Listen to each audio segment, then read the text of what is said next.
Madness. In this video, I'm going to give you all my lines for today's game, March the 20th, Thursday, 2025, for the first round of the NCAA men's basketball tournament. Welcome to this video. My name's MGCovers. Greatly appreciate you guys tuning in. Without any further ado, we're going to dive into it. Before I show you the lines, brief explanation about this model. This model is actually brand new. Some concepts that I learned with handicapping college football. I took that and applied it to college basketball. I do think this model is better than the current model that we use for majority of the NCAA basketball season. Very profitable in January and half of February.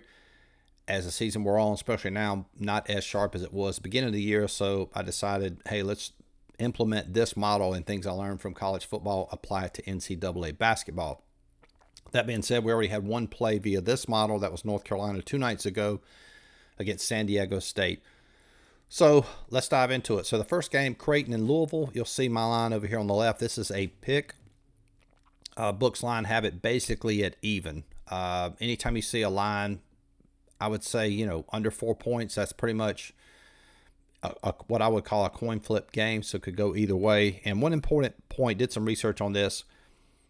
Again, it's sexy to cash underdogs and see a big money line dog cash in NCAA basketball. But in reality, over the 39 years they've had the tournament, only 8 underdogs, only 8 upsets is the average in the NCAA tournament. That's it. 8 upsets for the entire tournament. 2023, there were 10 upsets. 2024, there were only 9.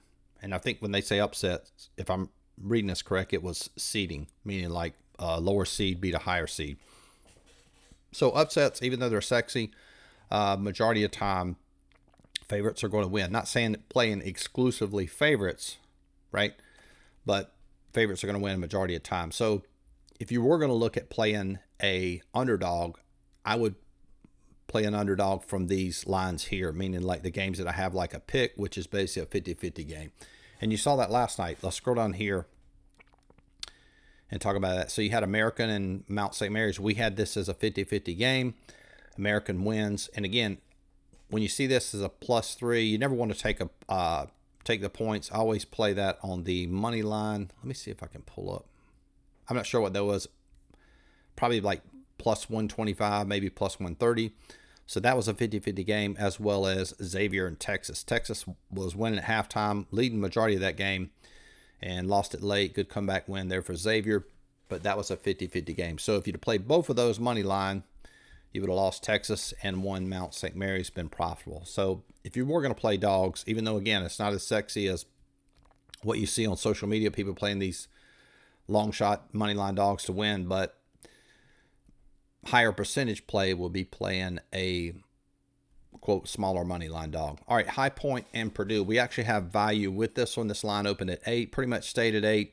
A general rule with regards to line, if there's no movement, majority of time, that line movement favors the favorite. There we have that line at -14, so that would be a play via the model for Purdue. Montana, Wisconsin, no value there. We have basically the same line, -16.5. My line is 16. SIU Edwardsville at +28. My line is +25, so not any value there. And I want to explain these long shot dogs and understand a little bit about bookmaking. A lot of times when people see this is true for any sport, when they see a line like -28, the first thing we say is, wow, Houston is a heavy favorite. And although that's true, but I want to talk about how a bookmaker looks at this line. This will help you understand.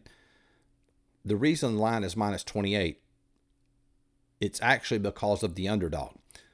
What I mean by that, let's say if this line was -10, what would happen? If it was just -10, everybody would hammer Houston at -10. Now, what that would do is that would create a huge liability on the other side. They would have a huge liability on Edwardsville. Books do not want liabilities. So the reason the line is, quote, +28.5 is to ensure that they'll at least get some action on that side to avoid having a liability. So when you have a huge favorite like that, in terms of bookmaking, it's actually the opposite. Books don't want liabilities. You've often heard the adage, they want equal money on both parts, or equal bets, etc. Not generally true. What's more true than that is they don't want a liability. So the reason line is plus 28 is to avoid a liability. Because again, if it was minus 10 or even minus 15, people would hammer Houston. So that line is set to a point to where they can ensure they're going to get some money on that opposite, the dog side, to avoid creating a liability. But in terms of value, no value there for us. McNeese State and Clemson. Line is minus 7.5. Not a lot of movement. Bovada has it at 8. We have Clemson at minus 16. I think Clemson is one of the strongest teams in the NCAA tournament. You've heard that before. They went to, the Elite Eight last year. Pretty much the core of that roster is there. Great coach, Brad Brownell. And I think they could make a serious run. But this game specifically, a ton of value. And also, too, Will Wade announced, who was at LSU, announced already that he's going to NC State. So I would say a small situational angle in favor of Clemson. It might be sort of a rally for McNeese State. Hey, I'm the coach. Let's go out and see what we can do before I leave. But I think it would have been better for him to announce that after the tournament to avoid that, because obviously he's going to be asked that question, and even maybe the players are thinking, wow, I'm going to transfer or whatever. But it's definitely a distraction and a small situational angle that favors Clemson there. So Clemson with value there at minus 16. VCU, BYU, again, a 50-50 game for us. Line is plus 2.5. So if you were going to play that game specifically, value with VCU. Georgia and Gonzaga. Gonzaga is 6, opened up at 6, moved to 6.5. I think some of these, if you made me just say, is that sharp movement? I would say probably yes. And when you see some of these heavy favorites, look at the game there, Tennessee and Wofford from 19 down to 8.5. I think you'll have enough public action playing these dogs that you'll see some of these heavy favorites, the line will move against them slightly because it's such a big number, and for the reasons I mentioned earlier. But anyway, Georgia, Gonzaga, we have this at minus 13.5. Books line is 6.5, so value there with Gonzaga. Wofford and Tennessee, we actually have value there with Tennessee. My line is minus 26. Book line is 18.5, so you're getting 8 points of value there. Arkansas, Kansas, another 50-50 game, but it's all the way up to a plus 5. So definitely some value there with Arkansas. However, line did move against them. Yale and Texas A&M. We have Texas A&M at minus 15. Books have that at minus 7.5. So value with Texas A&M. Now, important point to remember with this, with the tournaments, you're going to have teams playing from different conferences that are sort of merged together. And there's never a scenario where Yale would play Texas A&M during the regular season. So more than likely, Texas A&M will be the toughest opponent Yale has played all year. And if you follow me long enough, we talked about this happens in college football. You have a team moving up in class. So this is an old concept that I learned from horse racing and dog racing. So if a horse is a C class, right, they win their race, they move up to a B class. Now they just won in C class, but majority of the time from a handicapping perspective, it's best to fade them when they move up in class. So they're going up against superior competition. And I would say the same is true here. And you'll see a lot of games like that. Yale, Texas A&M is definitely one of them. And if we back up for just a second, High Point and Purdue, same deal. Purdue will be the best opponent High Point has played all year. And for that reason, another situational angle to play the favorite here. Texas A&M, our line minus 15, books line 7.5. Drake and Missouri, another example of that. Opened at 6. Now it's up to 6.5. We have Missouri at minus 13. So another chalk play for us there with Missouri minus 13. Now back to a 50-50 game. Utah State and UCLA. Books have it at 5.5. And again, on all these, I would probably, the average margin of victory in NCAA basketball is 11. So I would play, I would play all of these dogs on these 50-50 games on the money line. All right, next one, Omaha and St. John's. Nebraska Omaha, 18.5. St. John's, minus 18.5. My line is, I actually have this wrong. Let me correct this. This should be St. John's minus 27.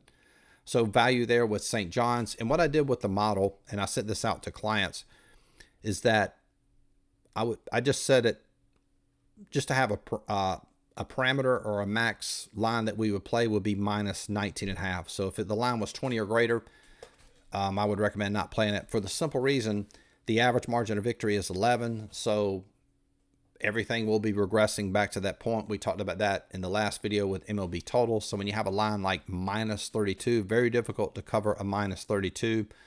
Not saying that it's not impossible, but I think it's better to play some of these lower numbers that are a lot closer to the 11. So just to take the subjectivity out of it, do I play this or not play this? I just set the what's the word I'm looking for?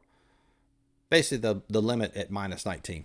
So if it's above that minus 24, it would basically be a no play. And I reflected that in the line as well. All right, UC San Diego and Michigan. Books have this at 2.5. I think Michigan's probably undervalued here. We have Michigan at minus 8, so some value there with Michigan. And then finally, North Carolina, Wilmington, Texas Tech. Same deal there. It's moved against Texas Tech slightly, and I think that's part motivated somewhat by public from 15.5 down to 15. We have that one at Texas Tech at minus 22. So some value there with Texas Tech. So a lot of plays with value. Full disclosure, since this is new and just being extremely conservative, I probably will not be playing NCAA tournament with this model. With whatever way that you handicap, NCAA basketball is very difficult to cap, very difficult to predict. So wager with caution and don't risk any more than you are willing to lose, obviously. And one other thing too, if you've subscribed to, I do stat model coaching. If you follow me on Instagram, we've had a ton of success. I got one client that's created this MLB totals model hitting right at, I think, 69%. Unbelievable. If you want to learn stat model coaching, go to MGCovers.com. Look over on the right. There's a link to sign up for the email list. We'll start back up. I'm full now, but I'll open back up probably mid-April. And also, too, there's a link in the description of this video. I will, if you're subscribed to that, after this video, I'm going to send you a link and you'll get access to all of these lines from this model for the entire NCAA tournament. Greatly appreciate you guys tuning in, and good luck during the NCAA tournament. Talk to y'all soon. Peace.